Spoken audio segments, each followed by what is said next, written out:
Mark Steyn is an author and columnist, and he joins us tonight. So, Mark, look, I'm not a conspiracy nut at all, and I'm desperately hoping the authorities will prevent me from forming my own conspiracies to explain what is becoming increasingly inexplicable. But it looks like that interview you just saw, and I'm putting air quotes around the word interview, was managed by MGM, and that's why they put him on Ellen's show. Does that give you confidence that the public, which has a right to understand what happened, is learning anything meaningful about this story? No, and I'm not a conspiracy nut either, but you're entitled to be one on this, Tucker, because whether by intention or design, nothing is proceeding normally in this case. Yes. Up to the absurdity where someone says, I'm only going to give one interview and I'm going to give it to Ellen DeGeneres. And Ellen, exactly. And I've got nothing against Ellen. I don't either.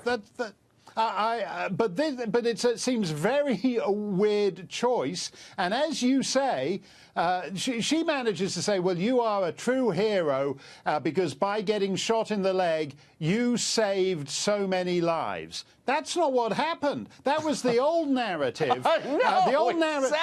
The old narrative was that he interrupted the gunfire, took a shot in the leg, and brought the massacre to a halt. And then the sheriff said, oh, no, sorry, is that what I said? No, absolutely sorry, I got things the wrong way round. Actually, Mr. Campos got there before the mass shooting started, and then apparently the shooter took, between shooting Mr. Campos in the leg, there was then a 6-minute delay before he started massacring everybody, during which time he had a nice cup of tea or called down to room service or whatever he did. And then the hotel said, no, that's not what happened. There's a third timeline, and then everybody does the obvious and says, well, why don't we ask Mr. Campos what happened? And then they say suddenly, oh, no, he's disappeared. He's gone now. He's off the scene. No one's seen him for a week. And then he comes back and he's on the Ellen DeGeneres show. And that's how conspiracy theories start, and everybody is entitled to take a flyer on whatever conspiracy theory they want in this case, because for whatever reason, officialdom and Mandalay Bay and the Ellen DeGeneres show have muddied the waters to total impenetrability now. Well, that's exactly, I think it's so nicely put, because it's clear. And by the way, simply because MGM managed this interview doesn't mean that it's inaccurate or that, I'm not attacking MGM. But I also think it was managed. Clearly, it was managed. Right. And so and they're under a ton of legal pressure because the usual ambulance chasers are circling the hotel looking for payouts. And so that suggests that, he's under a lot of pressure to give a specific storyline that may not be that useful in understanding what actually happened.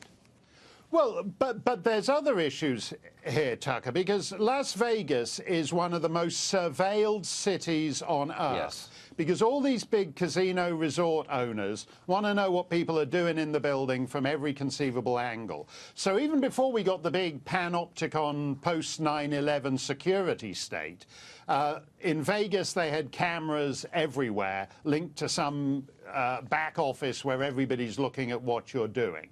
And what's interesting to me is that if, say, there's some terrorist thing that goes on in London or Paris or Brussels or wherever, within a couple the Brussels airport bombing is a very good thing. These guys pull some stunt at the Brussels airport, kill a bunch of people.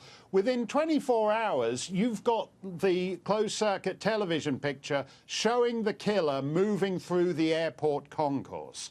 Here, Mandalay Bay has not released any footage, any shots of this guy. The couple of pictures, even of the hotel room door, are actually extremely limited. If 200 rounds did indeed come through this door, that must be the best-built hotel room door in the history of hotel rooms. That's exactly right. And so, I might be wrong. There might be an explanation for that. The bullet, he might not have been a very good shot, so he was actually firing through the cheap sheetrock to the side of the door. I don't know. But the fact is that Mandalay Bay has not done what Brussels Airport did in that terrorist attack. No, and so it's nobody totally actually knows what this guy was doing. There's dishonesty in here somewhere. I don't know what it adds up to. Quickly, just to prove I'm not a conspiracy nut, I want to ask you about the JFK assassination. So it was 54 years years ago next month, a long time ago, and we're about to get, as released by law, the final tranche of papers from the investigation into the murder.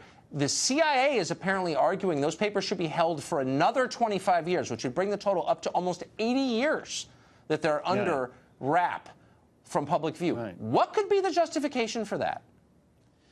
No, and again, you're entitled to be a conspiracy nut on this one, too, and it makes you wonder when Donald Trump, in one of his more inventive moves, placed Ted Cruz's father on the grassy knoll that day in the late stages of the presidential primary campaign, makes you wonder, well, it seemed a little crazy at the time, but now you look at the fact that they're trying to sit on this stuff for another...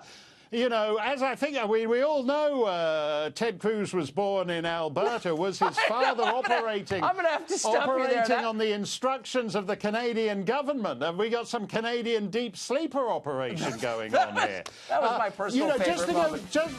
Whole campaign. We're out of time, unfortunately. More conspiracy. Thank you, Mark. That was great. Thanks a lot, Tucker.